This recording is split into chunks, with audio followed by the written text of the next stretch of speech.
Welcome to MojoPlays, and today we're taking a look at the 10 most drastic changes in Mortal Kombat 1. Time to go home. Cut! Print it! I knew it! Woo! I felt that one. You felt it too, right? Liu Kang and Raiden. First, you must win the right to represent us.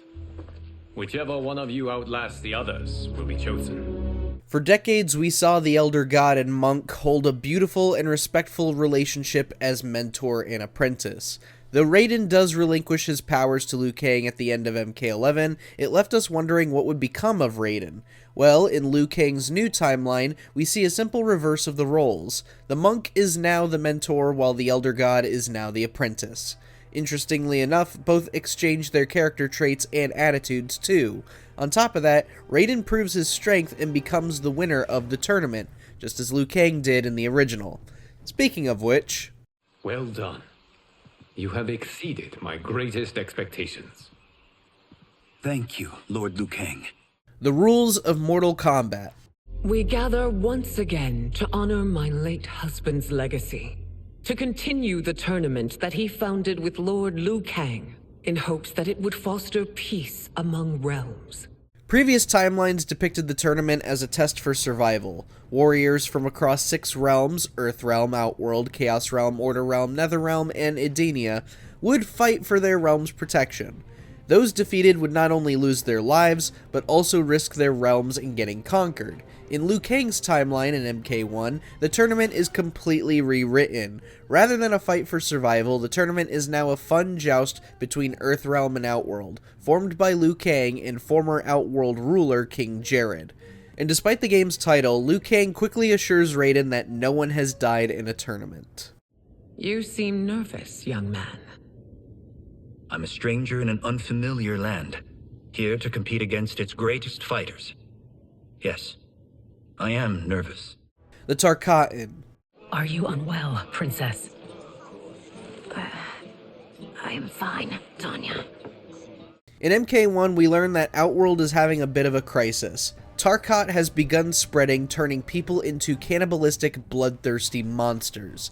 If you never played previous MK games or didn't pay attention to the story at the time, Tarkat was never a thing.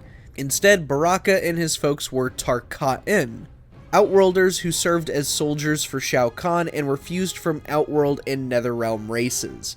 But after the first timeline reset in MKX, Baraka implies that Shao Kahn had conquered his realm. Whether that means he and his people are from one of the aforementioned realms or a completely different realm was never clarified prior to MK1's reset.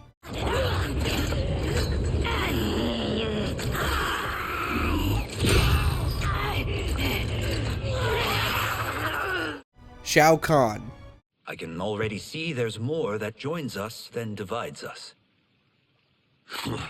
Our peoples could not be more different, champion. While we're on the subject of Shao Kahn, MK1 provides an interesting window into the Outworld Emperor in a life where he never held the throne.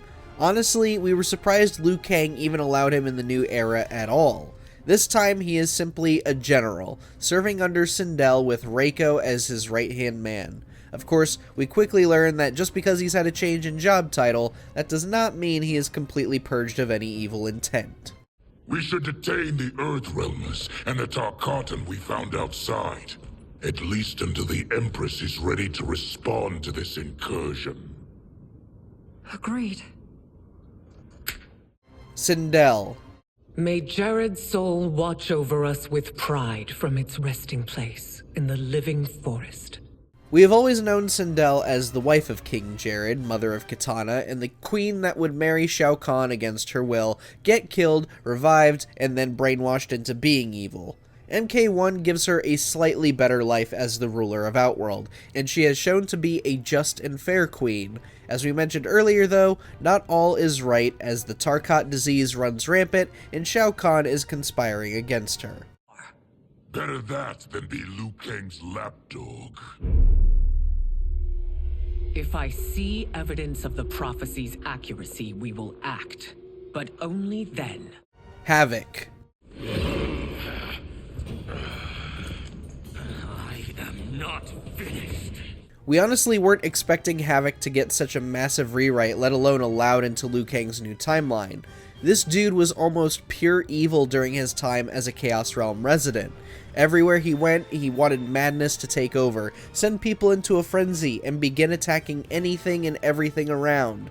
But in MK1, that's all done away. Well, at least until the next game, if that mid-credit scene is anything to go by. Havoc is no longer a denizen of Chaos Realm, but a disgruntled citizen of Sado, aka Order Realm. Look at him, clinging to life. Even now he struggles. Li Mei. I may need that aid right now. The older MK games gave Li Mei drastically different roles before MK1. Before the first reset, she and her people were captured and forced to build Shang Tsung's palace. Li Mei had entered the tournament in hopes of freeing her people before getting killed off in the events of Armageddon. She would appear in the second timeline in MKX and give intel to Special Forces as to the power Mileena held with Shinnok's amulet. MK1 makes her role more significant as she leads the Royal Guard of Outworld, the Umgadi. Unfortunately, one mistake that resulted in King Jared's death has painted a target on her back. Earthrealmers cannot be privy to our secrets, Li Mei. As Sundo's first constable, you must show better judgment. Perhaps that's too much to expect. Johnny Cage. You will not have it. You don't need it. You're dead. Johnny Cage, action movie superstar from Hollywood. That's the Johnny we've known for decades, the same smarmy, smack-talking ass-kicker since 1992. Well, the Johnny we see in MK1 is almost nothing like the original. Yes, he does spit quips and dumb movie references and views himself as the best actor in Hollywood. However, he is now washed up, having lived his golden years and refusing to accept that he is in a financial crisis. Also, he's Jean-Claude Van Damme. My house, my rules. The 3D era storylines. You are the victim of deception, sorcerer. You're not Damashi. You're me. More correctly, you are me. Now, it was interesting to see the second timeline completely ignore the events of Deadly Alliance, Deception, and Armageddon. Well, for the most part. Not only does MK1 bring back a ton of favorites from those games like Natara, Li Mei, Havoc, and Reiko, it does attempt to mash all three into a single story. You have the deadly alliance between Shang Tsung and Quan Chi, the deception of a mysterious benefactor known as Damashi, and a climactic battle on a massive pyramid. But does this all lead to yet another timeline reset? The realms are in safe hands. Timeline rules. The fight had two conclusions. In one, I was the victor. In the other, it was you. Does it lead to another timeline reset? Yes and no. Rather than give us a brand new original story with characters in completely different rules with different motives and everything, MK1 wedged in a whole new set of rules to its world. This is why you just don't do time travel.